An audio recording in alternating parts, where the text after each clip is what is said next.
ನಿಮ್ಮ ರೇಷನ್ ಕಾರ್ಡ್ನಲ್ಲಿ ಹೆಸರು ತಪ್ಪಾಗಿದೆಯಾ? ವಿಳಾಸ ಸರಿಯಿಲ್ವಾ? ಅಥವಾ ಹೊಸ ಸದಸ್ಯರ ಹೆಸರು ಸೇರ್ಪಡೆ ಆಗಬೇಕಾ? ಹಾಗಿದ್ದರೆ ಈ ವಿಡಿಯೋವನ್ನು ಕೊನೆಯವರೆಗೂ ನೋಡಿ. ಕರ್ನಾಟಕ ಸರ್ಕಾರದ ಆಹಾರ ಇಲಾಖೆ ರೇಷನ್ ಕಾರ್ಡ್ ದೋಷ ತಿದ್ದುಪಡಿ ಮಾಡಲು ಅವಕಾಶ ನೀಡಿದೆ. ಇಲ್ಲಿ BPL ಮತ್ತು APL ಕಾರ್ಡ್ ಹೋಲ್ಡರ್ ಇಬ್ಬರಿಗೂ ಅವಕಾಶ ನೀಡಿದ್ದಾರೆ. ಹಾಗಿದ್ದರೆ ರೇಷನ್ ಕಾರ್ಡ್ನಲ್ಲಿ ಏನನ್ನು ತಿದ್ದುಪಡಿ ಮಾಡಬಹುದು? ಹೆಸರು ತಿದ್ದುಪಡಿ, ವಿಳಾಸ ತಿದ್ದುಪಡಿ, ಹೊಸ ಸದಸ್ಯರ ಹೆಸರು ಸೇರ್ಪಡೆ, ಹಳೆಯ ಸದಸ್ಯರ ಹೆಸರು ಡಿಲೀಟ್ ಮಾಡಬಹುದು ಹಾಗೂ KYC ಕೂಡ ಮಾಡಬಹುದು.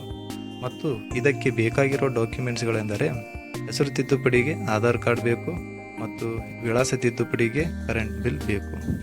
ಅರ್ಜಿ ಹಾಕಬಹುದಾದ ತಾರೀಕು ಮತ್ತು ಸಮಯ ಜುಲೈ 8ನೇ ತಾರೀಕಿನಿಂದ ಜುಲೈ 31ನೇ ತಾರೀಕಿನವರೆಗೆ ಸಮಯವನ್ನು ನಿಗದಿಪಡಿಸಲಾಗಿದೆ. ಪ್ರತಿದಿನ ಬೆಳಿಗ್ಗೆ 10ರಿಂದ 6 ಗಂಟೆಯವರೆಗೆ ಅವಕಾಶ ಮಾಡಿಕೊಡಲಾಗಿದೆ. ಅರ್ಜಿಯನ್ನು ನೀವು ಈ ಟೈಮ್ನಲ್ಲಿ ಆನ್ಲೈನ್ ಮುಖಾಂತರ ಅಥವಾ ಹತ್ತಿರದ ಕರ್ನಾಟಕ 1 ಅಥವಾ ಗ್ರಾಮ್ 1 ಸೆಂಟರ್ಗೆ ಹೋಗಿ ಅರ್ಜಿ ಹಾಕಬಹುದು. ಈ ಅಪ್ಲಿಕೇಶನ್ ಹಾಕಿದ ಮೇಲೆ ಇದರ ಸ್ಥಿತಿಗತಿಯನ್ನು ತಿಳಿಯಲು ಮತ್ತು ಅಧಿಕಾರಿಗಳಿಂದ ಅನುಮೋದನೆ ಆಗಿದೆಯೋ ಇಲ್ಲವೋ ಎಂಬುದನ್ನು ತಿಳಿದುಕೊಳ್ಳಲು ahara.kar.nic.in ಹೋಗಿ ಚೆಕ್ ಕೂಡ ಮಾಡಬಹುದು.